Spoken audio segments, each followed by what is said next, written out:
Just show you guys what I got here. This is my own homemade grafting tool, and to tell you how it came to be, I made some grafts, let's see, today's Tuesday. I made some grafts on Sunday. Now I've gone back and thought about all the things that I did wrong, and and you've seen my prior videos. I've made grafts in the past that have worked very well, but I made a couple just silly mistakes on Sunday, just did stuff I shouldn't have done, and as a result, none of the grafts took.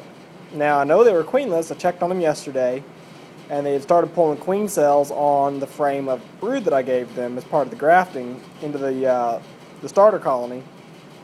So I know they're queenless, and actually, as a matter of fact, I went to fix the issues last night. Part of it was that my screen box on the bottom had a few holes in it, so a lot of the bees I shook in got away, which meant I didn't have good coverage of the brood. But anyway, so I made those grafts on Sunday, and it didn't take, so I had to re-graft tonight.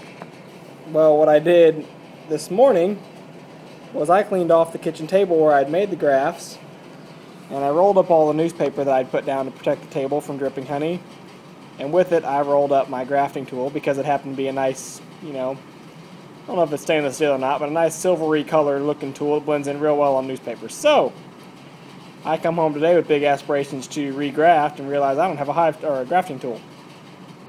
But I got this idea from the Fat Bee Man, Mr. Don. I'm going to have to send you $10 or something to make this right.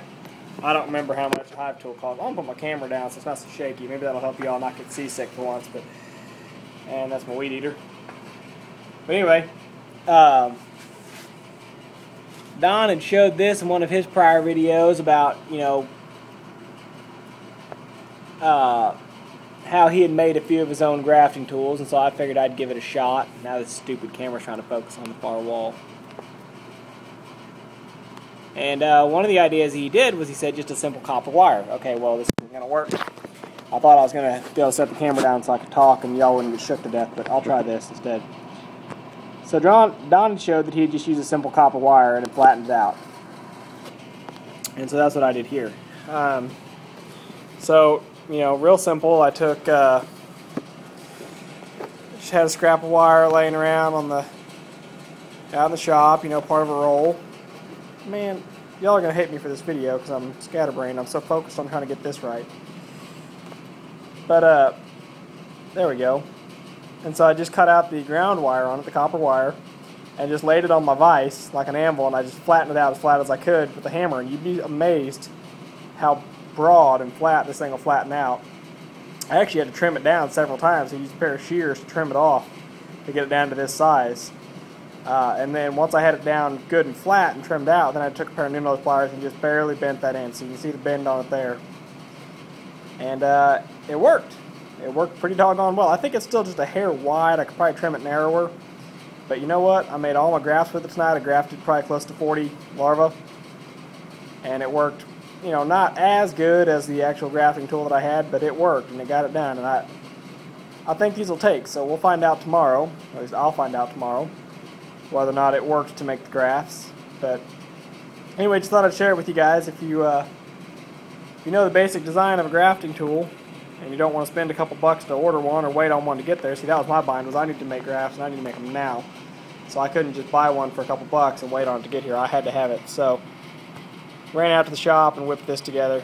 And it looks like, doggone, I lost it again. I'm trying to get to focus here. It looks like I got one. And really now that I'm thinking about it, I might just keep this one around. It might just be my new favorite grafting tool. I don't know if I will buy another one. I'll just keep using this one as long as it works. That's what it's all about with trying to be a hobbyist beekeeper and not go broke doing so. Just having you good, knowing how to do the stuff cheap or even free. In this case, keep you from going broke trying to make a little honey. So anyway, just want to share with you guys. Again, this is just part of my giving back. Don showed me how to do it via his YouTube videos. He's always asking for donations. And so, if y'all, heck, if you get any value out of my video, send a donation to Don. That's fine by me. He's a long-term beekeeper.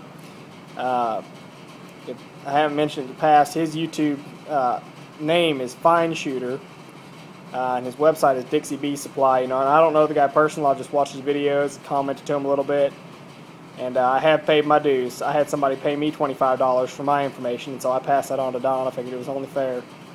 So yeah, maybe if you see my video and you didn't see his and you get something out of this, send Don $5. Just, you know, do whatever to help, because it's nice that he's making these videos from all of his experience, and you know, I'm just trying to do the same, but I've only got a year's experience, so you know, you can't take everything I say for granted. But anyway, like I said, just wanted to share and show you guys this neat little tool that I made. Made it in a bind and it worked well. I'm out.